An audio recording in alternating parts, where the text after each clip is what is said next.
Bonjour, mesdames, messieurs, bonjour. Bienvenue à l'Artistique pour cette nouvelle conférence dans le cadre de l'Université de l'Océan.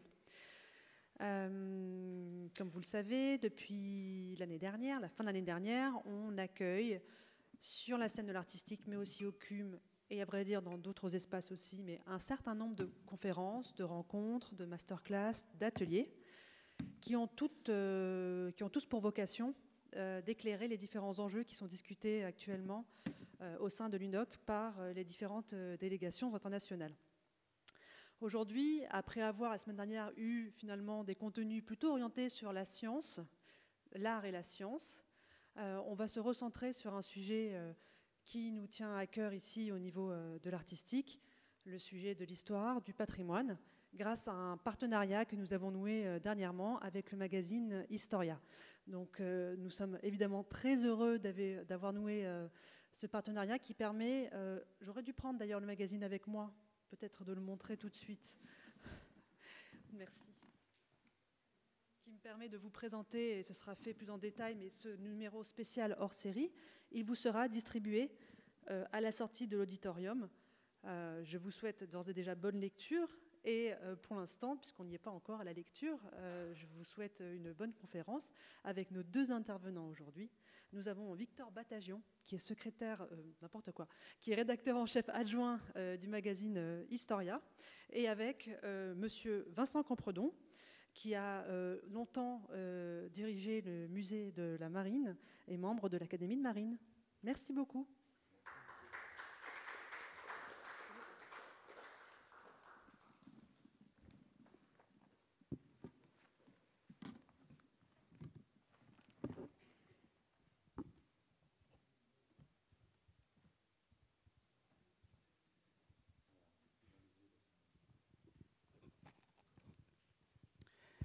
Bonjour à toutes et à tous et merci d'être venus assister à cette table ronde à l'occasion de l'UNOC et en partenariat, comme Adèle vient de vous le dire, avec l'Université de l'Océan pour le lancement de notre numéro « La mer, la plus grande aventure humaine ».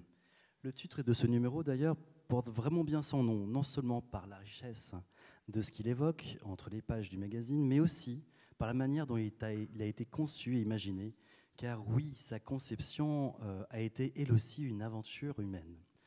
À l'origine du projet, ne vous inquiétez pas, je ne vais pas être long, mais c'est intéressant, c'était un déjeuner organisé par l'une de nos collaboratrices, Véronique Dumas, qui est journaliste à Historia, et elle voulait qu'Éric Pincas, le rédacteur en chef d'Historia, et moi-même rencontrions Vincent Campredon, qui venait de publier son livre « Voyage en mer », on en parlera tout à l'heure. Je vous passe en détail ce savoureux repas, mais il s'est passé quelque chose ce jour-là. En parlant de l'UNOC, de l'année de la mer, l'idée de réaliser un numéro sur la mer a émergé. C'était une excellente idée, mais comment exactement ? Alors nous voici avec Vincent en train de prendre des cafés avec Cyril Poirier-Coutancé, qui est un spécialiste, le contre-amiral Bellec, que vous connaissez certainement, Christian Buchet. Et l'obsession journalistique voulait qu'on pense surtout à l'angle du numéro. Parler de la mer, c'est bien, mais on est un magazine d'histoire. On n'allait pas faire, encore une fois, le sempiternel numéro sur les aventuriers de la mer ou les grands explorateurs. Ça a déjà été fait beaucoup de fois. Il fallait trouver un angle. Et nous avons fini par le ferrer. Et ce sera un hors-série qui penserait, pour une fois, l'histoire avec un grand H à travers le prisme de la mer, depuis la mer, non pas depuis la terre. Je vous invite donc à monter sur le vaisseau Historia, que vous voyez là. Vous voyez la couverture du magazine. Et installez-vous confortablement, mais c'est déjà fait. Nous allons bientôt appareiller. Nous allons faire connaissance avec Vincent Campredon, qui est là. Vous êtes un homme de mer, dont la carrière a toujours été guidée par la passion des océans. Vous avez été directeur du Musée national de la Marine et votre ouvrage « Le voyage en mer » invite à un voyage, à une traversée que vous allez nous raconter. Donc, j'ai envie de vous poser quand même 2-3 questions sur votre ouvrage que je vous montre comme ça ici. Dans votre ouvrage, vous proposez un récit à la fois personnel, historique et prospectif. Comment est née l'idée de ce livre ? D'abord, bonjour à tous, très heureux de venir intervenir devant vous dans un si beau lieu culturel. Ce livre, en fait, il a mijoté presque toute ma vie et j'ai décidé de le sortir au moment où le musée national de la Marine avait terminé sa transformation complète, puisque ce musée de Louis XV à Paris, au Trocadéro, qui n'était pas depuis Louis XV, mais depuis 1943, avait besoin de s'ouvrir justement sur aujourd'hui et demain, et pas seulement faire de l'histoire. C'est un peu comme ce que disait Victor Batadjian à l'instant.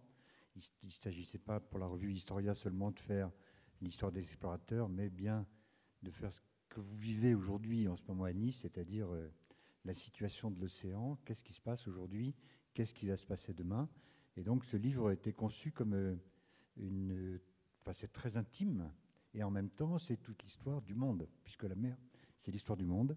C'est évidemment mêlé à mon histoire personnelle. J'ai passé 40 ans dans la Marine nationale, j'ai fait 4 tours du monde, et donc je voulais à la fois raconter cet attrait, cette passion pour la mer à travers l'histoire maritime de la France, et puis l'ouvrir vers les enjeux d'aujourd'hui, dont on parlera peut-être tout à l'heure, et que vous vivez, et vous avez la chance de vivre aujourd'hui à Nice. Je ne sais pas si vous savez, mais il était question à un moment que ce soit Marseille et pas Nice. Moi, j'ai suivi ces débats il y a quelques mois, et puis voilà, c'était finalement à Nice où vous avez cette chance de vivre l'UNOC. Et le livre mêle votre parcours à celui des grands explorateurs maritimes. Qu'avez-vous voulu transmettre à travers ce parallèle ?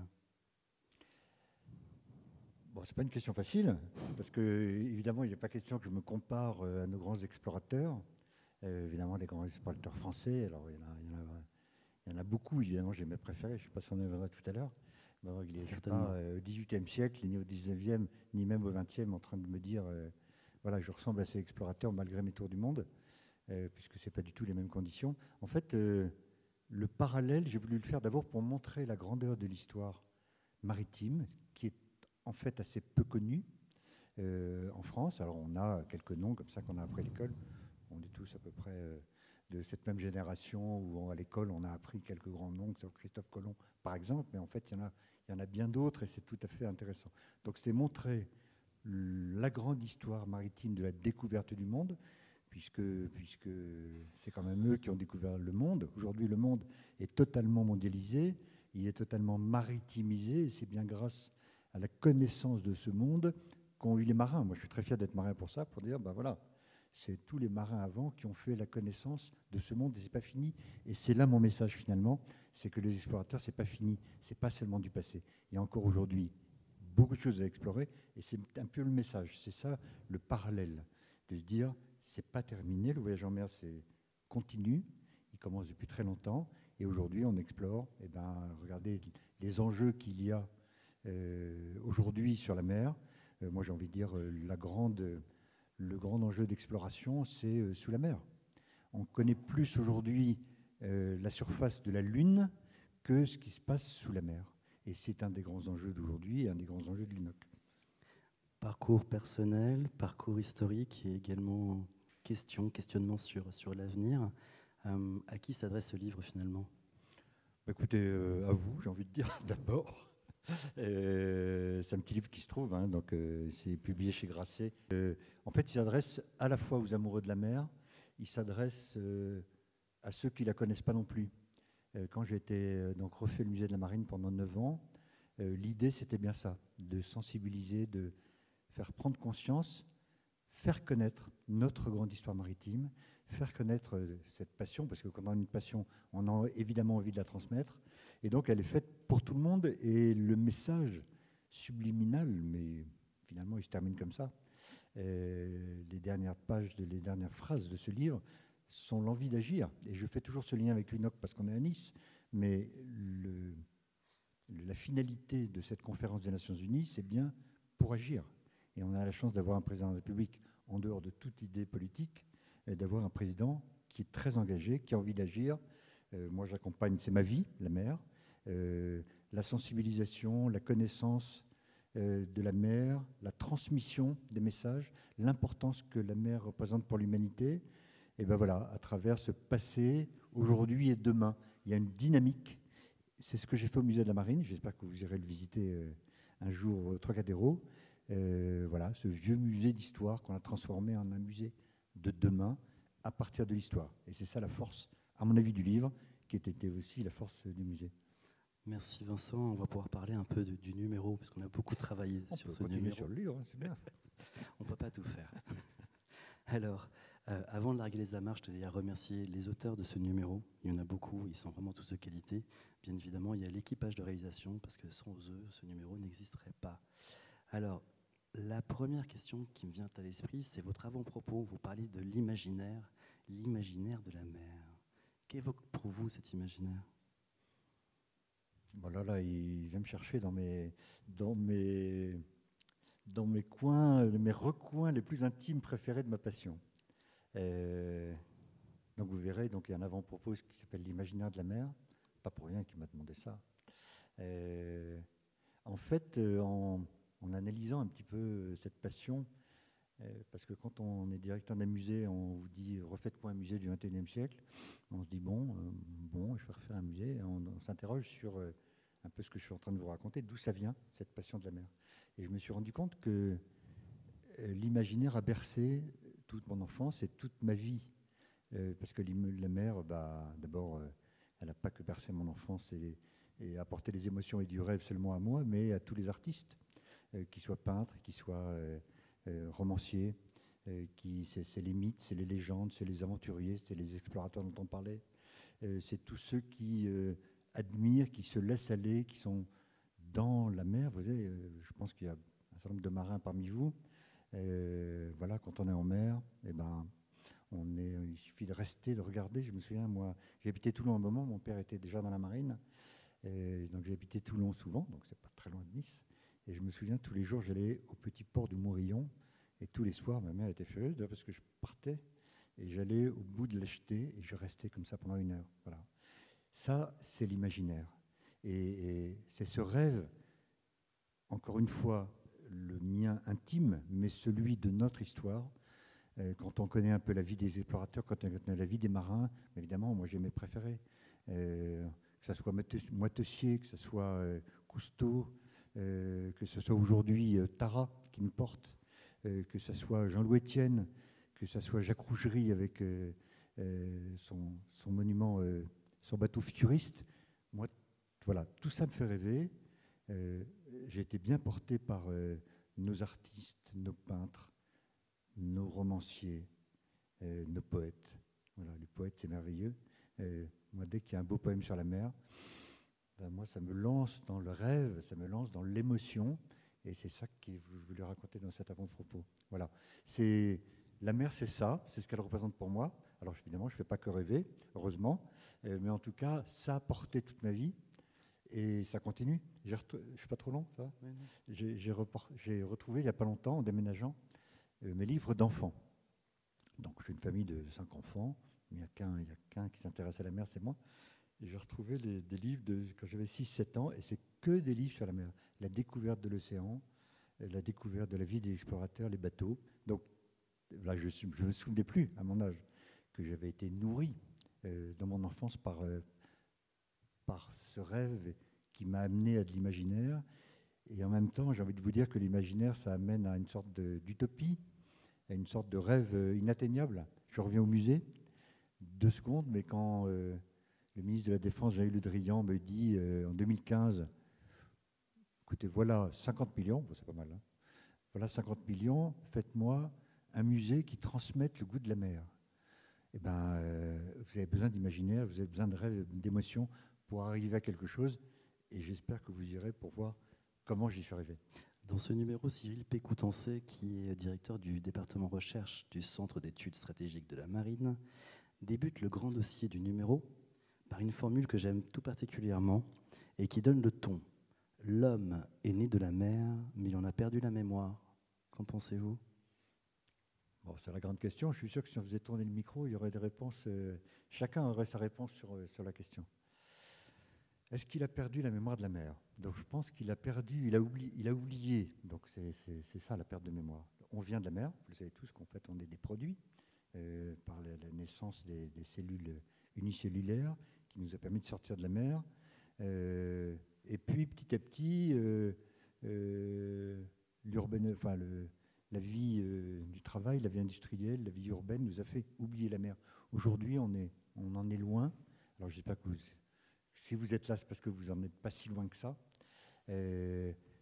Et voilà, on a oublié, on cherche toujours, en France, on se demande toujours pourquoi on n'est pas un pays maritime. C'est un peu la même chose. Si on se compare avec l'Angleterre, c'est encore un autre sujet. Moi, ce que j'ai envie de dire là-dessus, c'est repartir d'une phrase de Eric Tabarly, qui est évidemment une de mes grandes stars. C'est avec lui que j'ai commencé la voile, et la voile en compétition. Il avait une phrase qui est célèbre et qui est toujours discutée en tout cas. C'est la mer, c'est ce qu'on a dans le dos quand on regarde la plage. Ça m'a intrigué pendant très longtemps, cette phrase-là. Je ne l'aimais pas en disant, mais non, c'est pas ça la mer. C'est évidemment, c'est quand on la regarde, c'est pas quand on regarde la plage. Mais ça voulait dire quoi? Ça veut dire que, pour les Français en tout cas, la mer intéresse pas tant que ça. Sauf que aujourd'hui, je dirais que c'est plus ça. Et que moi, je donnerais plus raison à Eric Tabarly. Aujourd'hui, il y a une prise de conscience extrêmement forte sur l'importance de la mer pour la vie de l'humanité. Alors, tout le monde n'est pas encore sensibilisé à ça. L'UNOC est une occasion absolument extraordinaire. Et je vois que ça marche bien, parce qu'il y a du monde. À Nice, on s'est promené un peu tout à l'heure dans la ville, on voit qu'il y a beaucoup de monde intéressé. En tout cas, la France est un pays très en avance, très dynamique pour amener le plus possible de pays à suivre cette dynamique pour faire attention à la mer. Tous les enjeux aujourd'hui de la Terre sont en mer. Et donc, ce n'est pas encore politiquement, même si je vous ai parlé du président Macron, ce n'est pas encore politiquement un des grands sujets d'actualité parce qu'il y a des affaires financières derrière. Mais en tout cas, il y a une bascule, c'est un mot à la mode, mais en tout cas, c'est une vraie bascule.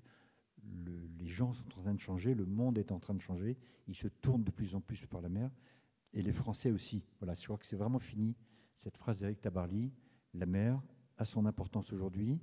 Je ne sais pas si on parlera des enjeux après, ou j'en parle un peu maintenant, on parlera après. Comme vous voulez.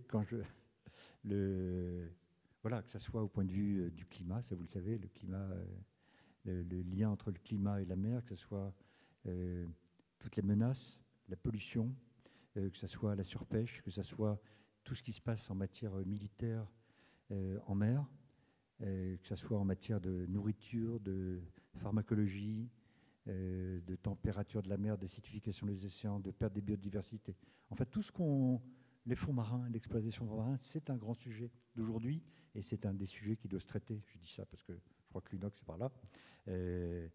Tous les sujets aujourd'hui qui nous intéressent sur Terre, on a des solutions qui sont en mer. Le transport maritime, c'est extraordinaire. 90% de ce que nous consommons, de ce que vous consommez, vient par le transport maritime. Quand on n'a pas ce chiffre en tête, on se dit, mais tiens, c'est peut-être pas si important, mais si, voilà, tout vient de containers. Enfin, presque tout.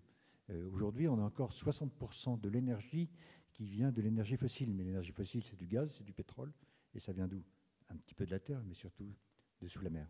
Donc, tous nos sujets d'aujourd'hui, on trouve une corrélation et une solution en mer. Donc, on a peut-être perdu la mémoire, mais de toute façon, on va être forcé de la retrouver. Et j'espère qu'en sortant de là, vous la garderez en mémoire, cette mer, qu'on aime tant. Revenons un peu à l'histoire, on va revenir dans les siècles passés.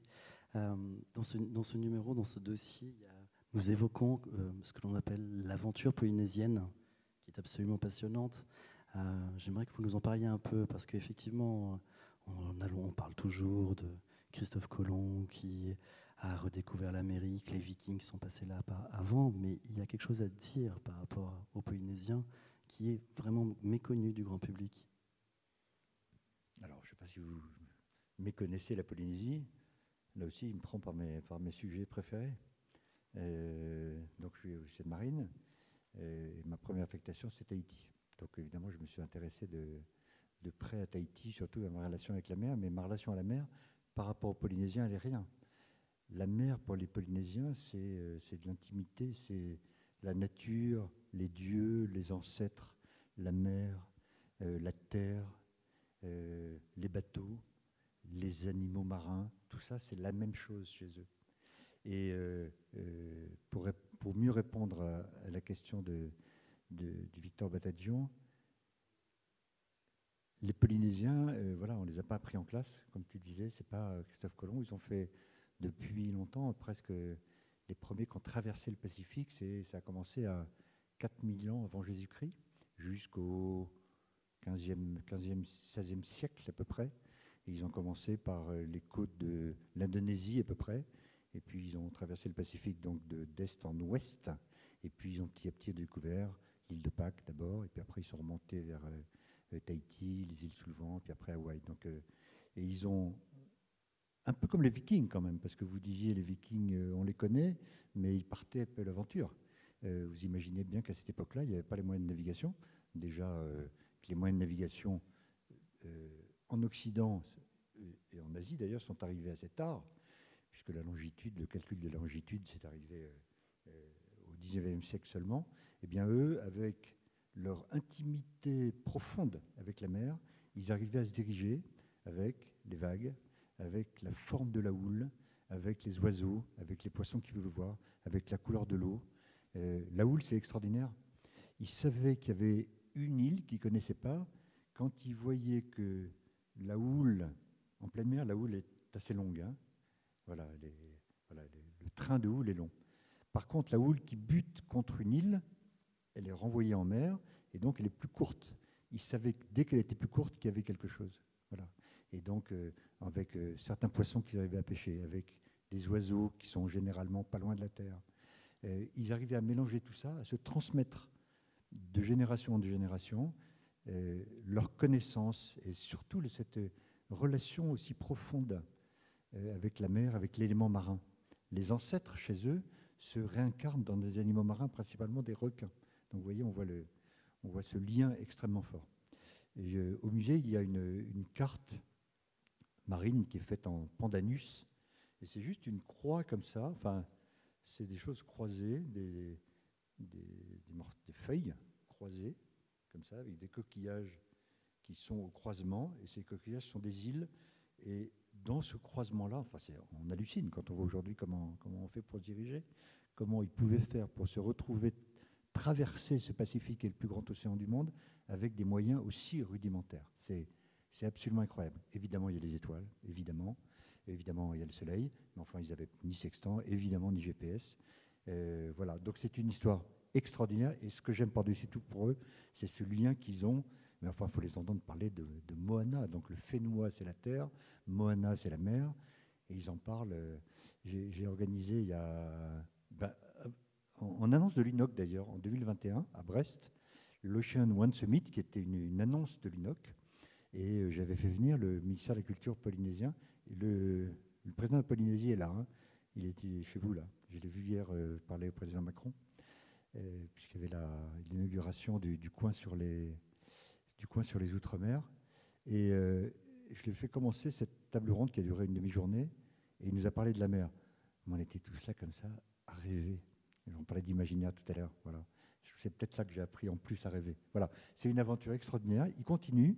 Je ne sais pas si vous avez suivi l'actualité. Hier, le président de Polynésie française a déclaré que l'ensemble de sa zone économique exclusive, donc 4,5 millions de kilomètres carrés, ça fait 40% de la zone économique française quand même, était déclarée en aire marine protégée. Voilà. C'est la plus grande du monde, et c'est une annonce historique qu'il a faite. Voilà. Parce qu'ils veulent protéger leur élément qui est aussi important pour eux que les personnes humaines. Voilà, je pourrais en parler longtemps de la Polynésie. C'est une très belle destination de voyage, évidemment, et puis un peuple aussi charmant. Alors 4000 ans avant notre ère, naît la pirogue à balancier, les siècles passent, milliers d'années, et grâce à une poignée d'hommes, le monde est décadenassé avec ces grandes découvertes, déverrouillées si on peut dire. Ils ont dessiné les contours des océans et des continents. Pouvez-vous nous évoquer ces grands noms de la navigation, en tout cas vous attacher à un ou deux noms pour nous parler de ces grands découvreurs? Bon, j'ai le micro, je le garde, hein, parce que là, c'est un peu le sujet stratégique. Le décadenassement du monde. Je peux vous parler tout à l'heure un peu de mondialisation et de maritimisation du monde. En fait, c'est là. En fait, on avait plusieurs mondes. Après, je viendrai sur les explorateurs. On avait ce monde donc, du Pacifique, on ne les entendait pas, on ne les connaissait pas. Ils ont découvert. Quand Magellan a traversé le Pacifique, là, je peux vous dire qu'on en a parlé, mais enfin, des milliers d'années avant, les Polynésiens avaient commencé ça. En Asie, en Chine, ils ont eu une époque maritime, à peu près la même époque que les grands explorateurs, mais ça s'est arrêté assez vite parce que l'ennemi en Chine venait du nord. C'est pour ça qu'ils ont construit la grande muraille de Chine. Les Mongols venaient du nord, donc ils ont arrêté leur dynamique maritime avec un amiral qui s'appelait Zhang He.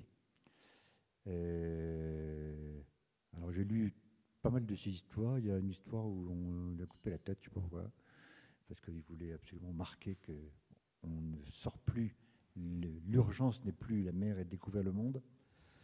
L'urgence est de se protéger des ennemis qui viennent du nord, d'où la Grande Muraille.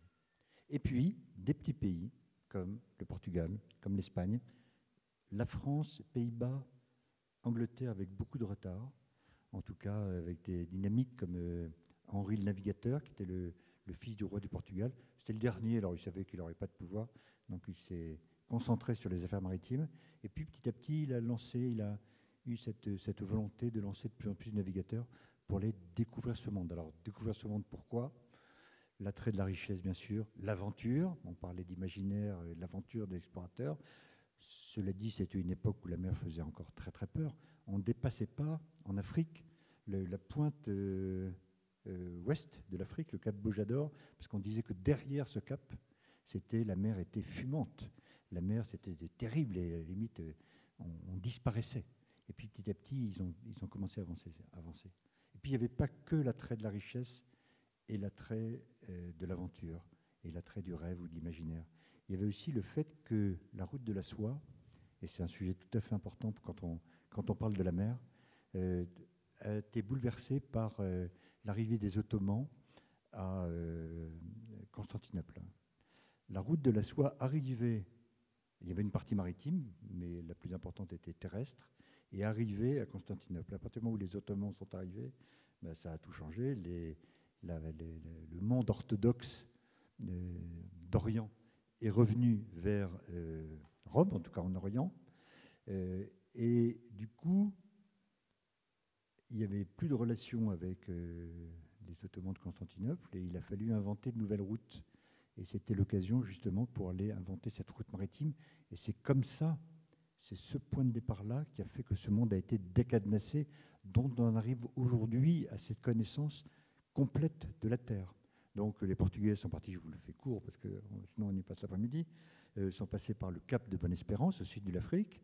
Vasco de Gama, le plus connu, même si ce n'est pas lui dont on parlait plus dans nos livres d'histoire quand on était plus jeune. On parlait plus de Christophe Colomb. Le pape divise à ce moment-là, vu la concurrence entre l'Espagne et le Portugal, divise la terre en deux. D'un côté les Espagnols, de l'autre côté les Portugais. Et tout ce qui les uns n'ont pas le droit d'aller chez les autres. Et c'est comme ça que Christophe Colomb part de l'autre côté. Et lui, il est sûr que quand il arrive dans les îles en Amérique centrale, enfin dans les Antilles, on va dire ça, il est sûr que c'est la Chine. Pourquoi il est sûr que c'est la Chine ? Parce qu'en même temps que le monde orthodoxe revient en Occident, on redécouvre les scientifiques de l'époque, et notamment les scientifiques grecs. Et au IIIe siècle après Jésus-Christ, il y avait un grand scientifique qui s'appelait Ptolémée. Il n'y avait pas beaucoup de cartes puisqu'on ne connaissait pas le monde. Il y avait les Méditerranées, les marins qui tournaient Méditerranée. Je vous ai parlé des Polynésiens qui découvraient leur monde, les Vikings qui avaient un peu avant découvert en tout cas le nord de l'Europe. Et Ptolémée, il avait fait une première carte. Et dans cette première carte qu'on ressort plusieurs siècles plus tard, le tour de la planète fait 20 000 km. Et il se dit, bon, bah, c'est bien, si je pars à l'ouest, je vais tomber sur l'Asie avec ses richesses. Alors c'est la soie, c'est les épices qui étaient très importantes à l'époque, c'est les porcelaines, et puis toutes ces épices qui faisaient la richesse des caravanes d'ailleurs, et la richesse des villes italiennes, Gênes et Venise entre autres. Donc on découvre le monde par l'ouest, on découvre le monde par l'est, et puis l'histoire continue à se décadenasser. Les Anglais se réveillent, les Français aussi, c'est le fameux Champlain, Jacques Cartier avant lui, parce qu'on cherche du coup, puisqu'on n'a pas le droit de passer chez les Espagnols, on n'a pas le droit de passer chez les Portugais, eh ben, on essaie de passer par le nord, on cherche un passage du nord-ouest qu'on trouvera seulement qu'au début du XXe siècle. Et puis après, c'est les canaux, le canal du Panama, le canal de Suez avec Napoléon III. Et le monde se décadenasse de plus en plus pour arriver à ce monde maritime aujourd'hui. Et je vais m'arrêter là. Et aujourd'hui, on ne dit pas qu'il y a plusieurs océans, on dit qu'il y a un seul océan. Et donc, c'est 70% du monde qui ont été découverts. Justement, c'est cette grande histoire du monde qui est notre histoire aujourd'hui. Alors, vous parliez des Anglais, des Britanniques. Je vais citer Walter Raleigh, qui est navigateur de l'ère élisabéthaine. Donc, je cite: qui commande la mer commande le commerce. Qui commande le commerce dispose de la richesse du monde et en conséquence domine le monde en lui-même. Qu'en pensez-vous, Vincent? C'est une question, je ne sais pas s'il faudrait la poser à M. Trump aujourd'hui, je ne sais pas, qui a envie, ou chinois peut-être. De toute façon, on va venir arriver à parler de la Chine, de toute façon, dans nos débats, dans nos questions sur la mer. C'est très britannique, déjà.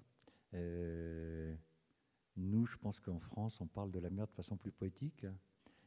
Alors, qui a raison, je ne sais pas.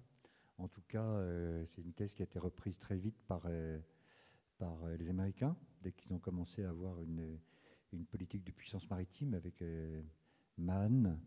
C'est la politique chinoise aujourd'hui. Pour être une puissance aujourd'hui, eh bien, il faut être une puissance maritime par l'économie. Alors l'Angleterre, en fait, a des caractéristiques très différentes de la France dans son rapport à la mer, pour des tas de raisons, sur lesquelles on reviendra peut-être. En tout cas, aujourd'hui, c'est tout à fait d'actualité. C'était une grande époque, hein, quand il a dit ça. C'est la grande époque de la reine Victoria, hein, c'est ça? Elisabeth. Comment? C'est ça, de la reine Elisabeth. Oui, Victoria, c'est un peu plus tard, c'est au moment de Napoléon III. Aujourd'hui, en tout cas, c'est une donnée absolument d'actualité. Aujourd'hui, on ne peut plus être une puissance mondiale ou une superpuissance sans puissance maritime. Et les pays le savent bien. Il n'y a pas que la Chine, il n'y a pas que les États-Unis. Vous avez vu que le monde réarme beaucoup. Il suffit de voir à l'actualité que M. Trump nous fait avancer tous les jours, presque plusieurs fois par jour. Moi qui suis un passionné d'actualité, on est plutôt content en ce moment de ce côté-là, du rythme d'informations différentes qu'il y a tous les jours. Voilà, la puissance sur mer passe par la puissance du commerce. Je vous parlais du transport maritime, 90% de ce qu'on consomme a été transporté maritimement. 98% de nos échanges Internet ou numériques passent par les câbles sous-marins. 98%. Moi, il y a encore quelques années, je pensais que ça passait par satellite. Pas du tout. Donc on voit bien que la mer aujourd'hui est un nouveau terrain de jeu, excusez-moi du mot de jeu, mais que ce soit en termes de puissance militaire, que ce soit en termes de puissance économique. On voit bien que les enjeux de demain, j'en ai parlé un peu tout à l'heure, c'est l'exploitation, j'espère que non, des fonds marins. C'est aussi l'exploitation de la colonne d'eau, c'est-à-dire toutes les richesses qu'on trouve dans l'eau jusqu'au fond. C'est aussi l'avenir de la biologie, c'est l'avenir de la pharmacie, c'est l'avenir du monde. Et les pays le savent bien. Et il y a un signe qui montre ça, c'est le réarmement naval des pays. Et dans les pays qui ont le plus compris que la mer demain va être un terrain de conflictualité, c'est quand les pays achètent des sous-marins. Sous-marin, c'est une arme de guerre. C'est pas seulement une corvette qui fait là pour faire de la présence, en disant, moi qui ai fait beaucoup la Jeanne d'Arc, pour ceux qui ont entendu parler du portail de Jeanne d'Arc, qui est un bateau qui représentait la France dans le pays. Bon, c'est bien joli, c'était très bien, c'est un bateau-école. Un sous-marin, c'est une arme de guerre. Ça veut dire qu'on sait qu'il va se passer des choses dans l'avenir. On le voit bien. Regardez l'histoire avec l'Australie, qui voulait acheter 12 sous-marins français, qui finalement les achètent aux Américains et aux Anglais. En fait, on ne sait même pas si ça se fera. Mais des pays comme l'Inde, le Pakistan, le Brésil, la Corée du Nord qui se lance, évidemment les pays européens. Voilà. Donc tout le monde achète, tout le monde se réarme, tout le monde reconstruit une marine. Vous savez que pour la Chine, on dit que la Chine construit l'équivalent de la marine française tous les 3 ans. Voilà. Alors ils ont maintenant lancé un 3e porte-avions avec des technologies qui sont en avance sur celles des Américains. Donc ils vont extrêmement vite pour justement avoir les armes les plus efficaces possibles. Donc voilà, le commerce est une des clés de la puissance. Le commerce fait vivre les pays. On voit bien de toute façon comment ça fonctionne. Donc il faut une marine pour les protéger. En même temps, on protège ses eaux territoriales, on protège ses zones économiques exclusives. Donc la phrase de votre ami Walter Raleigh, est aujourd'hui d'une très grande actualité. Alors, je vais vous laisser le choix entre deux sujets. Alors, est-ce que vous préférez nous parler et développer la Grande-Bretagne, l'impératrice des mers, cette thalassocratie britannique, ou nous parler de la France qui, comme certains le savent, a une marine nationale grâce à Richelieu, mais qui est maritimisée par Napoléon III? Vous préférez le sujet britannique ou le sujet français? Les deux, mon général. Non, Napoléon III, j'aime bien Napoléon III. Alors, allez-y. J'aime beaucoup Napoléon III parce que je disais que quand j'étais plus jeune, en tout cas, on parlait de Christophe Colomb, surtout, alors que pour moi, Vasco de Gama est bien plus grand que Christophe Colomb. Vous savez, Christophe Colomb est mort, il pensait toujours qu'il avait découvert l'Asie. Hein. Il est allé 3 fois, il est mort ruiné, emprisonné. Enfin, ça a été horrible, la fin de Christophe Colomb. Vasco de Gama, c'était pas terrible non plus, mais il avait massacré pas mal d'Indiens dans tous ses voyages, donc après le Cap, quand il a remonté dans l'océan Indien. Et je trouve qu'on ne parlait pas beaucoup, enfin, en tout cas, moi, j'ai jamais tellement appris de Napoléon III, alors que Napoléon III, pour la France maritime, pour la marine, c'était quelqu'un d'extraordinaire. Je parlais tout à l'heure du canal de Suez. Évidemment, vous imaginez le changement de ce canal de Suez. Avant, il fallait faire le tour quand même par le cap de Bonne-Espérance. Donc, c'était une réalisation tout à fait extraordinaire, même si elle a donné lieu à la guerre de 56 après. Ça, c'est encore autre chose avec la nationalisation du canal par Nasser. Mais Napoléon III, c'est celui qui a à la fois industrialisé les ports, et c'est celui qui a installé le plus, qui a donné accès aux ports par le rail. Pour ceux qui connaissent Brest, par exemple, la ligne entre Morlaix et Brest, elle est entre des rochers. Voilà, c'est des murailles. Hein, il passe entre les deux. C'est une époque où on arrivait au bateau à vapeur. C'est une époque où on arrivait aux cuirasses. Les cuirassés, c'est cette époque-là où on commençait à passer de la voile à la vapeur, puis de la vapeur seule. C'est le moment où on a mis des hélices, parce qu'avant il y avait des roues à aubes. Et il y a au musée de la Marine ma maquette préférée qui s'appelle La Gloire. Si vous allez, il faut aller au sous-sol dans l'espace consacré à l'histoire de la Marine nationale. Et c'est magnifique. C'est ce passage industriel du bateau à voile au bateau à vapeur et du cuirassé. Il y avait des cuirassés, on mettait jusqu'à 12 cm de fer pour cuirasser les bateaux qui étaient en bois dessous. Hein. Voilà, on n'en était pas encore au bateau en fer. Et puis c'est aussi celui qui a ouvert les plages, qui a ouvert les lieux pour aller à la plage. Alors les peintres ont beaucoup suivi, hein, puisqu'on n'a pas encore parlé beaucoup des artistes, mais les peintres ont suivi. Il y a une exposition Boudin actuellement qui est extraordinaire. Boudin est le témoin, évidemment, de toute cette époque-là. Voilà, c'est un homme extraordinaire. Il a tout compris. Il a beaucoup passé de temps en Angleterre, et je pense qu'il a compris en Angleterre l'importance de la marine et l'importance de la mer. Donc il a ouvert. Souvent, je le compare, peut-être pas comme ça, mais je pense à Pompidou. Moi, j'étais jeune, mais Pompidou, il a industrialisé la France. Alors, c'était après le général de Gaulle, on peut dire que c'est lui ou pas lui. En tout cas, c'est lui qui était président de la République, Premier ministre, puis président de la République. Voilà, il me fait penser à lui. Voilà, quelqu'un de visionnaire qui se dit il faut une marine forte et venir. Et vous savez qu'à cette époque-là, on avait une marine plus importante que celle des Britanniques. Évidemment, ils ont réagi extrêmement vite pour essayer de nous dépasser. Voilà, industrialisation des ports, industrialisation des arsenaux, et puis cette partie plus touristique, plus sympathique sur la mer qui a toujours été plutôt un espace que l'on craignait. Et bien là, tout d'un coup, on allait à la plage, fin du 19e. Je pense que c'était une époque assez ravissante. Donc il a pris exemple sur la Grande-Bretagne. Comment ? Il a pris exemple sur la Grande-Bretagne. Oui, je pense qu'il était peut-être pas exemple, il a été influencé. Influencé par l'importance qu'avait la mer en Grande-Bretagne. C'est pas seulement parce que c'est une île pour la Grande-Bretagne et que le commerce dépendait de la mer.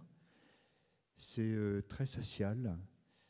C'est une histoire forcément très différente. Déjà, ils ont une capitale qui est, même si qui n'est pas à l'intérieur des terres, qui est près d'un grand fleuve. Alors, nous, on a Paris, mais c'est quand même bien à l'air de terre, même si on a la Seine qui fait aujourd'hui ce canal Paris-Rouen, Le Havre, donc Aropa, Le Havre, Rouen-Paris.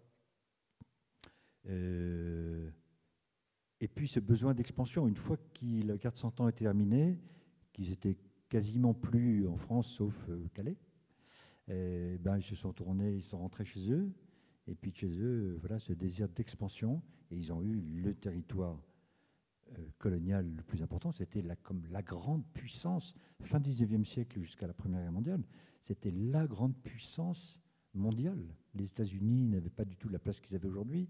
La France, on en a peu parlé, mais était quand même, même si elle avait une marine, mais enfin, c'était très fluctuant en fonction des différents gouvernements qui lui donnaient plus d'importance budgétairement. On en revient toujours à ça. Donc avec des convictions de nos gouvernants qui étaient une fois oui, une fois non. Donc une fois on était très haut, une fois on était très bas. C'est tout le drame, j'ai envie de dire, de l'histoire de la marine française. En tout cas en Angleterre, il n'y a pas de drame. Ils avaient battu les Espagnols, ils avaient battu la Grande Armada, ils avaient battu les Hollandais, ils avaient battu les Français à Trafalgar. Ben voilà, la mer était à eux, ils l'ont prise. Il y a une phrase en anglais qui est superbe, qui donne bien, qui image bien l'importance de la Grande-Bretagne sur la mer. C'est Britain rules the waves. Voilà, ça, les vagues, le lien entre la Grande-Bretagne et les vagues rules the waves, c'est très britannique. C'est difficile à traduire d'ailleurs, mais ça montre bien l'empire maritime britannique. Voilà, et tout ça s'est terminé, pour finir, avec la Première Guerre mondiale, encore plus avec la Deuxième. Aujourd'hui, la marine britannique, elle n'est pas dans un très très bon état. Vous parliez de la France sous Napoléon III et la maritimisation du pays. Aujourd'hui, quelle est la place de la France dans le domaine maritime mondial et quel rôle doit-elle, devrait-elle tenir? Alors doit-elle, c'est difficile de le dire. La France, c'est un grand pays maritime.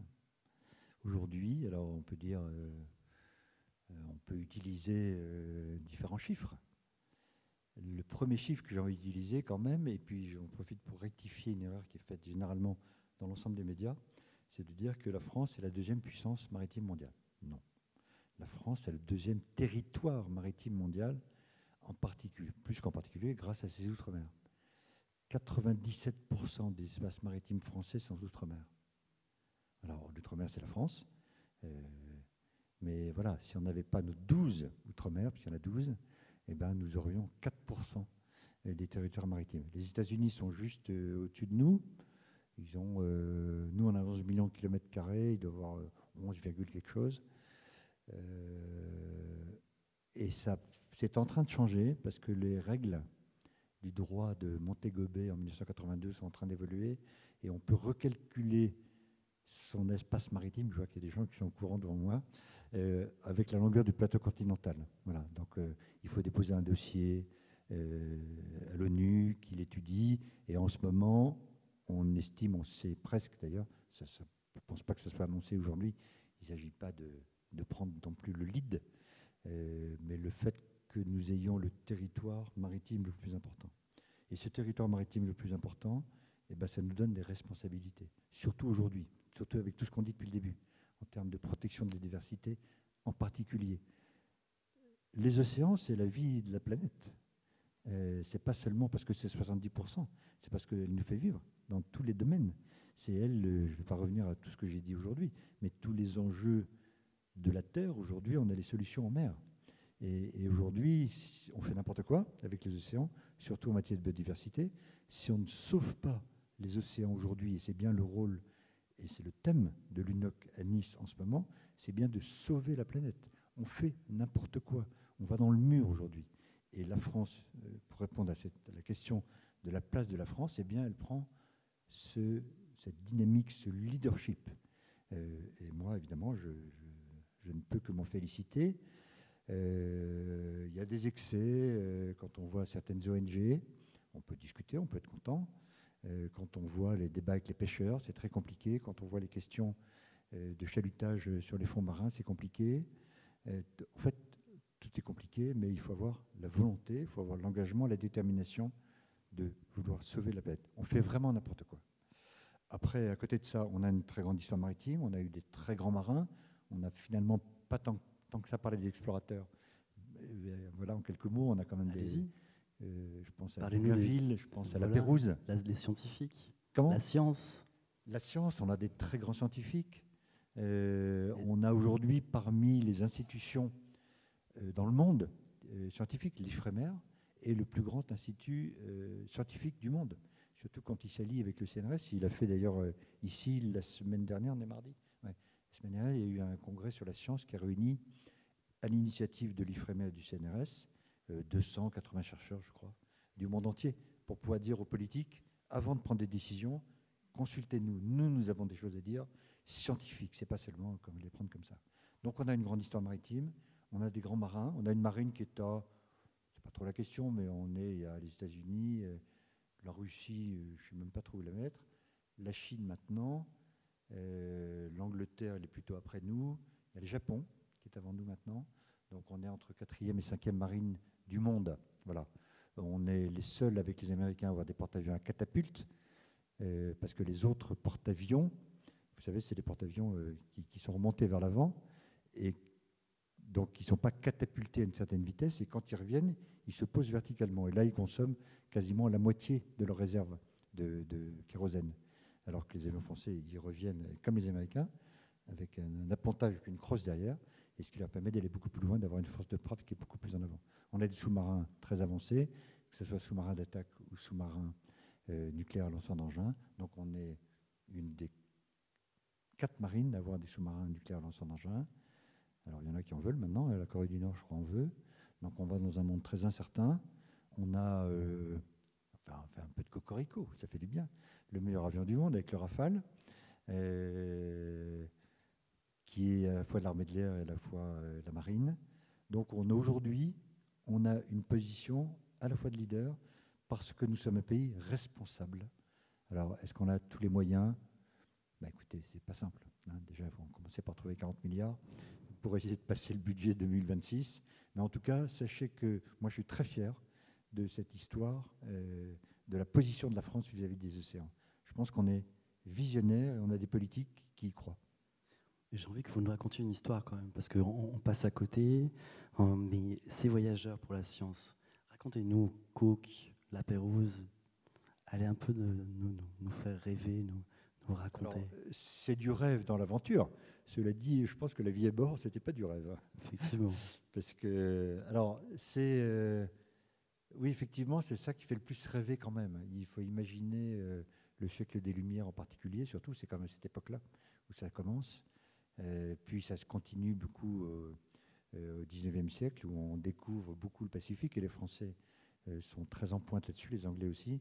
Voilà, James Cook, c'est le plus grand explorateur du monde.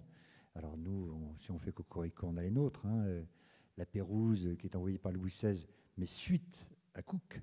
Cook est mort dans un endroit dont je sais pourquoi maintenant, enfin qui me faisait sourire, parce qu'il est mort à Hawaï, aux îles Sandwich. Alors pourquoi c'est l'île Sandwich? Je ne sais pas qui l'ont mis dans un sandwich. C'est que l'amiral de la flotte britannique s'appelait l'amiral Sandwich. Et donc quand il découvrait des nouvelles terres, il donnait des noms. On parlera du Dumont-d'Urville tout à l'heure, qui a donné le nom d'une partie de l'Antarctique de sa femme, puisque sa femme s'appelait Adèle. Il appelait la Terre Adélie, et la partie française de l'Antarctique aujourd'hui, c'est toujours la Terre Adélie. Dumont-d'Urville, c'était un tout petit peu plus tard. Il a ramené, c'était un des grands scientifiques, c'était un officier de marine qui a fini amiral, mais il a ramené des milliers de connaissances scientifiques qui sont toutes aujourd'hui au Muséum d'histoire naturelle, qui était au Musée de l'Homme avant et qui sont passées au Muséum d'histoire naturelle. Voilà. Donc ce sont des gens qui avaient soif de cette découverte, des scientifiques, ou s'ils ne l'étaient pas, ils emmenaient avec eux des scientifiques, des dessinateurs, des botanistes. Et à chaque escale, l'entente n'était pas toujours d'ailleurs extraordinaire entre l'équipage et les gens qui venaient en plus pour découvrir de nouvelles terres, rencontrer des nouveaux peuples. C'était des expéditions qui étaient humanistes, pas du tout des expéditions guerrières ni conquérantes. Il ne s'agissait pas, je le faisais au passage quand même, de récupérer des terres pour chacun des pays. Il s'agissait de les rencontrer et transmettre les lumières. Alors on en pense ce qu'on veut aujourd'hui. C'est toujours compliqué de regarder l'histoire après 2 siècles en se disant il ne fallait pas faire comme ça, c'était ceci, c'était cela. C'est comme toutes les questions sur l'esclavage qui sont extrêmement complexes, en tout cas dans notre vision d'aujourd'hui. Voilà, c'est scientifique. Ils ont fabriqué notre monde d'aujourd'hui, nous ont permis justement d'avancer. On a parlé de la biologie, on a parlé des animaux marins et des animaux sous-marins, mais c'est aussi la navigation. Voilà, on arrivait à se situer en latitude, mais pas en longitude. Donc, ils trouvaient des îles, mais qui ne savaient pas trop situer, donc ils mettaient sur une carte, et puis celui d'après, eh ben, ils ne la trouvaient pas, ou alors ils trouvaient une île là où ils ne l'entendaient pas, ce qui évidemment a amené beaucoup de naufrages, mais on a amené, c'est parti des Chinois beaucoup, c'est parti aussi des Arabes, qui ont transmis toute cette science des marins, puisque le fait de se mondialiser, eh ben, c'est des rencontres entre marins et entre scientifiques. Voilà, il y a les aventuriers, les explorateurs. Généralement, ils ont mal terminé. La Pérouse est mort à Vanikoro en 1788, dans une tempête épouvantable sur l'île de Vanikoro. Et vous savez que l'histoire de la Pérouse est une histoire qui n'est toujours pas terminée. Le mystère de la Pérouse aujourd'hui, pourquoi c'est le mystère? Parce qu'on ne sait pas ce qu'il est devenu. Les recherches. Et le premier qui a retrouvé les restes de la Pérouse, c'est justement Dumont d'Urville. C'est ça qui est extraordinaire. Et un des directeurs du musée de la Marine, qui s'appelle l'amiral Paris, naviguait avec Dumont d'Urville quand il a retrouvé les restes de Vanikoro. Donc voilà, l'histoire, c'est un voyage en mer. De toute façon, c'est bien pour ça que mon livre s'appelle comme ça. Donc je lui ai dit Cook qu'il a été mangé Gilles Sandwich. Enfin, oui, il a été mangé, oui. Il a été tué d'abord puis mangé. Magellan, il a été tué dans une île des Philippines. Et Dumont d'Urville. Une fin vraiment c'est encore une autre mort, mais c'est une mort tout aussi dramatique. Après avoir fait 3 tours du monde, exactement, découvert la part française de l'Antarctique, il est mort dans un incident de train entre Versailles et Paris. Avec sa femme, heureusement, enfin, ils sont morts. D'affreuses circonstances en plus. Ils sont morts en famille. Ah oui, c'est vraiment. Parce que tous ses enfants sont morts quand elle n'était pas là. Sa femme s'était désespérée d'elle, de voir son mari partir, mais c'est toujours la vie des marins. Les femmes sont toujours pas heureuses. Mon père était marin, donc je sais bien. Pourquoi tu pars et quand est-ce que tu reviens? Sauf qu'à l'époque, il n'y avait pas les mêmes moyens de communication. Je me souviens que dans l'histoire du Dumont d'Urville, c'est 3 ans après, il a reçu une lettre de sa femme à une escale où il a su que son dernier fils était mort. Et là, dans le train entre Versailles et Paris, c'était le début du train, c'était 1842, il avait découvert l'Antarctique en 1840, et comme il était en première classe, il fermait les portes de l'extérieur pour pas que les gens rentrent dans la première classe. Il y a eu un déraillement, tout a pris feu, ils n'ont pas pu sortir parce que la porte était fermée et ils sont morts. Voilà. Donc il y a aussi des grands hommes qui meurent dans des conditions incroyables. C'est vrai que toutes ces histoires scientifiques quand même finissent assez mal. Il y a la mer, il y a la mort, il y a quelque chose qui intrigue, il y a le mystère. Quand on parle de la Pérouse, voilà, il y a beaucoup de choses à raconter. On pourrait parler. Non, il y a plein d'histoires à raconter dans leur série. Absolument. On pourrait aussi s'étendre sur l'océanographie et l'histoire de l'océanographie. On n'a pas peut-être beaucoup de temps. Peut-être 2-3 mots sur l'exploration des fonds marins qui, comme vous l'avez déjà mentionné, est l'un des enjeux majeurs du futur. Est-ce que vous pouvez développer un petit peu pour nous dire quoi et pourquoi et quels sont vraiment les risques à venir? Oui, je peux peut-être commencer l'histoire, puisqu'on est quand même avec Historia. Commencer l'histoire avec Cousteau. Je pense que vous êtes tous une génération ici, en tout cas moi aussi, déjà. Cousteau, c'était, voilà, je ne sais pas si vous vous souvenez du monde du silence. On regardait ça à la télé avec des yeux extraordinaires. On commençait à découvrir sous la mer. Jusqu'à présent, on découvrait le monde par la mer. On découvrait les îles, on découvrait des continents, on découvrait des passages, des détroits, on construisait des canaux. Il y avait toujours cette route du nord-ouest, encore une fois, qui a été découverte extrêmement tardivement, début du 20e siècle. Le pôle sud encore un petit peu plus tard, avec des histoires extraordinaires. Et voilà, aujourd'hui, on a commencé à découvrir ce monde sous-marin, déjà de l'eau, et puis de plus en plus, le fond des mers. Moi, je suis rentré dans la marine en 1983. En 1982 a été signée la Convention de Montego Bay, qui avait mis 30 ans, je crois, à être négociée entre tous les pays du monde, et qui organisait la mer, juridiquement, avec les eaux territoriales, les zones économiques exclusives, la haute mer, qui est le sujet aujourd'hui d'un nouveau traité dont le président espère qu'il va pouvoir être signé, en tout cas d'ici la fin de l'année, le traité BBNJ, pour ceux qui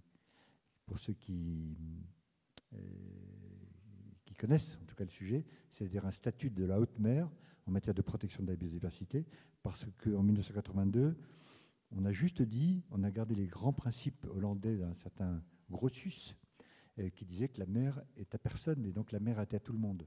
Aujourd'hui, on dit autre chose, que la haute mer, pardon, puisque la zone territoriale, c'est à chaque pays, les zones économiques exclusives aussi, la haute mer, elle est à tout le monde. Aujourd'hui, on dit un petit peu différemment. On dit que la haute mer est la propriété de tout le monde. Et si on est propriété à tous, il faut des règles. Et c'est ce qu'on essaye aujourd'hui de mettre en place, parce que les appétits sont de plus en plus féroces. Parce qu'il y a des ressources dans le fond des mers et dans le sous-sol des mers. De toute façon, la mer était recouverte d'eau il y a bien longtemps, donc c'est la même chose que ce qu'il y avait sur Terre et ce qu'il y a sous la mer.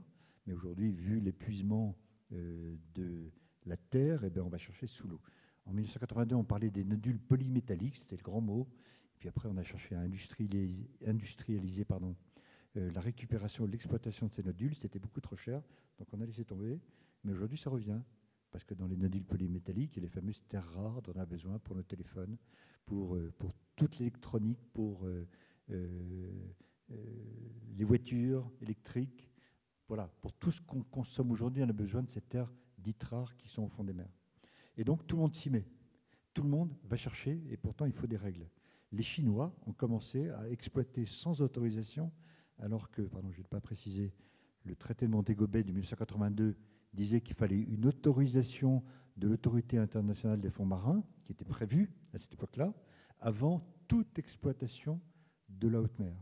Et pour ça, il fallait avant une exploration scientifique pour pouvoir dire, là, qu'est-ce que vous voulez faire, et si vous faites ça, quels sont les risques sur la biodiversité. Aujourd'hui, on a compris tout ça. Les Chinois se sont lancés tout seuls en haute mer, en disant, là, il y a des trucs qui m'intéressent, j'y vais. Et je ne sais pas si vous avez vu notre ami Donald Trump, lui, c'est presque encore pire. On est entre nous, là, hein, c'est pas enregistré. Il a donné une autorisation d'exploiter en haute mer, je vois que madame est au courant, à une entreprise canadienne. Donc, c'est même pas dans les eaux canadiennes, même pas dans les eaux américaines, c'est en haute mer. C'est quand même, donc c'est un peu la foire d'empoigne, et c'est pour ça qu'il y a aussi l'UNOC. C'est pour ça qu'on veut donner des règles. Mais c'est compliqué, hein, parce que les Américains n'ont pas signé ce traité Montego Bay, les Américains n'ont pas signé ce traité BBNJ. Donc voilà, c'est pour ça que la France est aussi déterminée, aussi engagée et veut entraîner le maximum de pays. Elle essaye de faire signer un moratoire aujourd'hui au niveau international pour qu'on fasse de l'exploration avant une éventuelle exploitation. Voilà. Donc il y a des enjeux économiques gigantesques aujourd'hui. C'est pour ça qu'il faut des règles. Il y a de plus en plus de scientifiques maintenant. Regardez les expéditions de Tara, par exemple. C'est passionnant. Vous voyez, ce voilier, là, maintenant, ils ont construit une nacelle qui va aller dans le pôle Nord. Je ne sais pas si vous avez suivi ça, qui va se laisser dériver. Il y a Polarpod de Jean-Louis Etienne qui va étudier aussi la mer. Donc, de plus en plus, on dit aujourd'hui, on connaît entre 3 et 5% de tout ce qu'il y a dans la mer. Voilà, évidemment dans les fonds marins. Donc c'est un enjeu majeur pour aujourd'hui. Vous avez compris que même pour moi, c'est l'enjeu qui va déclencher les autres, notamment la place de la marine, cet espace qui est devenu conflictuel parce qu'il y a des enjeux absolument essentiels. Donc c'est l'avenir. Il faut des règles, mais il y en a qui s'en foutent, pardon, ce mot-là un petit peu vulgaire. Merci beaucoup, Vincent. Il nous reste 1 ou 2 minutes pour des questions. Est-ce qu'il y en aurait ? Il faut peut-être alors, je crois qu'il y a un micro. Ouais. Ça fait si longtemps qu'on parle déjà ? Oui. On peut continuer, hein. Je ne sais pas si vous avez le temps. Oui, je me permets d'intervenir parce que feu mon mari et mes 2 garçons et mes petits-fils sont dans la Marine nationale. et un de mes fils, plongeur démineur. Et depuis des années et des années et des années, je suis ça de très près, mais je suis un peu désespérée, même si je pense qu'il faut que le président Macron a raison sans doute de tenir tous ces discours, mais je suis un peu pessimiste quand je vois la force financière des États-Unis, d'un individu comme M. Trump, et puis du besoin de connaissances qu'ont les uns et les autres. On nous demande, suite à ce qui se passe en Ukraine, on réarme l'Europe et dont la France. Donc tout ça, je ne voudrais pas être pessimiste, mais je pense à nos enfants, nos petits-enfants et au monde entier. Voilà. Alors, Madame, bravo d'abord, parce qu'on peut vous applaudir. Vous êtes rentrée différemment aujourd'hui. Vous avez un niveau de réflexion sur ce qui se passe. C'est vous qui devriez être là, en fait, plutôt que de... Parce que ce n'est pas tout à fait une question, en fait, sur votre question, parce que c'est le monde qui est comme ça. Le monde est extrêmement compliqué aujourd'hui.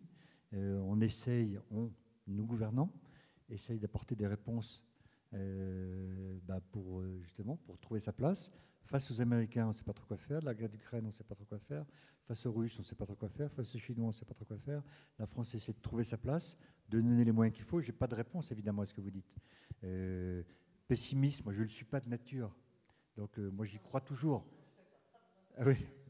Non, mais vous disiez, on peut être pessimiste pour nos enfants et nos petits-enfants. Oui, mais bon, c'est pas la première fois que le monde tourne comme ça. Il suffit de voir l'histoire du XXe siècle. Il suffit de voir, là, je suis beaucoup aujourd'hui dans les histoires à reprendre les histoires d'avant, des Grecs, d'Alexandre le Grand, des Perses. Mais bon, il faut voir comment ça se passait le monde à cette époque-là. Donc, il faut voir comment on a évolué aujourd'hui.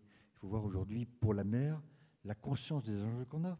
Il faut voir aujourd'hui pour la mer la motivation du public. Le fait qu'on tienne cette grande conférence ici en France, regardez l'éclat qu'elle a. Avant, c'était à Lisbonne. Il y a 2 ans, moi j'étais, personne ne parlait de Lisbonne. Avant, c'était à New York. Alors là, personne n'a parlé de cette première conférence. Donc, de toute façon, on avance. Voilà. Après, on peut se dire, ça va être affreux.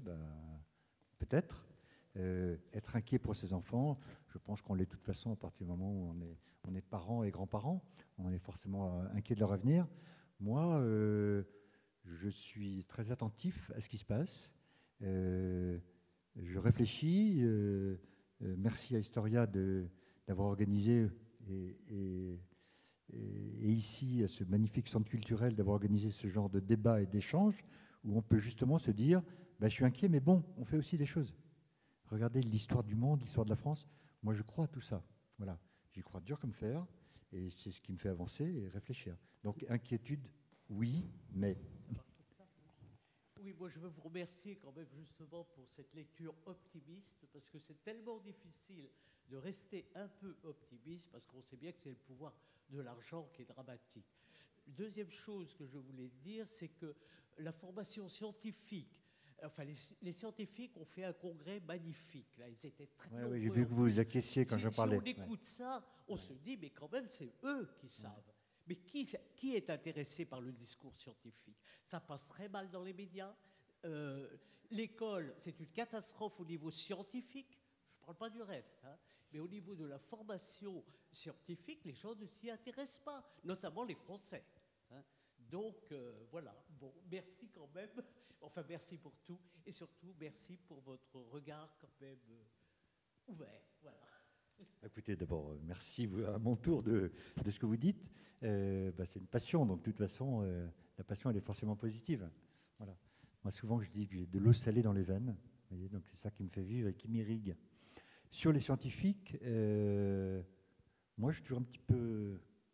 Enfin, je fais attention, je suis un petit peu critique aussi, parce que je vois bien, c'est comme les historiens, il faut que je fasse attention à ce que je dis. Voilà, ils ont leurs thèses, des scientifiques qui savent des choses, mais il y a aussi la politique, et c'est quand même la politique qui nous guide. Donc il y a cette part qu'il faut prendre, pas forcément tout prendre non plus au pied de la lettre. Le GIEC, puisque vous êtes très au courant de ces histoires scientifiques, pour le climat, moi je lis beaucoup ça, parce que c'est vraiment le climat... enfin, la mer a une importance fondamentale sur le climat, et le GIEC ne prend à peine en compte les océans pour pour évaluer l'évolution du climat. Donc vous voyez que même les scientifiques, ils ne s'intéressent pas beaucoup à la mer. À la COP, c'était en quelle année? La COP 21, c'était M. Fabius qui présidait, sur le climat. Pas moi, c'était Ségolène Royal, qui était ministre de l'Environnement, a réussi à faire rentrer le sujet de la mer le dernier jour, seulement le dernier jour. Et c'était la COP 21 sur le climat qui fait aujourd'hui référence. Donc, ce sommet aujourd'hui sur les scientifiques a une importance fondamentale parce qu'il était international et ils ont montré qu'il faut éclairer les décisions politiques. C'est un des objectifs de l'UNOC et à suivre, on va voir. Mais merci pour votre intervention, madame. Merci, monsieur Campredon, pour votre conférence. Et moi, je voudrais savoir si, grâce à l'UNOC, on va pouvoir trouver des règles pour empêcher le chalutage dans les eaux sous-marines. Est-ce qu'il va y avoir une loi qui va empêcher ce système-là? Alors, on en rêve tous. Hein. Pas les pêcheurs, hein, pas les pêcheurs. Pardon? On en rêve tous. Hein. Pas les pêcheurs. Moi, je suis très proche aussi des pêcheurs parce que c'est compliqué. Il y a l'histoire de... C'est compliqué, les pêcheurs. Moi, ça me révulse, le chalutage profond. Enfin, le chalutage au fond, hein, parce qu'il y a aussi du chalutage dans la colonne d'eau. Hein. Mais le président, hier, a dit que ça allait avancer, que déjà dans les aires marines protégées françaises, dans les plus protégées, on allait interdire le chalutage de fond. Il y a tellement d'intérêts social, financier de cette population des pêcheurs. Je suis ami des pêcheurs, mais bon, j'aime pas qu'on détruise ma planète. Pas tous, mais le problème du chalutage de fond, c'est que ça détruit toute la biodiversité et ça fait récupérer tout ce qui traîne, et ils en rejettent, je crois, les 3/4. Ça ne les intéresse pas. Tout ce qui ne les intéresse pas, ils les rejettent, c'est mort, et c'est fini. Et ça tue la pêche littorale, la pêche artisanale. Donc tous les pêcheurs ne sont pas pour. Donc voilà, c'est les intérêts du monde. Moi, vous prêchez un convaincu, moi ça me révolte, ça. Il y a Bloom qui a montré des images. Et dernièrement, Bloom, c'est une ONG qui est la plus en pointe, la Claire-Nouvian, là-dessus. C'est épouvantable de voir ce chalut, mais énorme, là, qui parfois des kilomètres de long et des centaines de kilomètres de large, avec des roulettes, et ça prend tout ce qui se passe. Je crois que la Manche, elle est complètement rasée, il n'y a plus rien. Mais il y a un moment d'espérance, c'est que si on réglemente, si on y arrive, eh ben ça peut revenir. Et c'est ça qui est intéressant avec la mer. Regardez avec les coraux, le réchauffement de la mer blanchit les coraux. Les coraux, c'est la base de la biodiversité, c'est très important. 25 à 30% de la biodiversité marine tourne autour des coraux. Et ben, on arrive, grâce à des expériences, grâce à des expériences, à faire revivre les coraux. Vous savez que c'est un organisme vivant, c'est une bouche, les coraux. Et l'énergie pour grandir, ça fait un squelette, et l'énergie pour grandir et construire ce squelette vient par la photosynthèse des algues qu'il y a dessus. Voilà. Et ben, on arrive à faire des expériences aujourd'hui avec la Colombie, beaucoup en Polynésie, puisqu'on parlait de la Polynésie tout à l'heure, et on arrive à reprendre. Et en Méditerranée, puisqu'on est là en Méditerranée, ici, il y a beaucoup d'expériences qui permettent de relancer, de faire revivre les coraux. Donc, c'est jamais fini avec la mer. On n'est pas, même pour la surpêche, le thon rouge en Méditerranée, on est arrivé. On est arrivé à reconstruire la population de thon rouge en Méditerranée.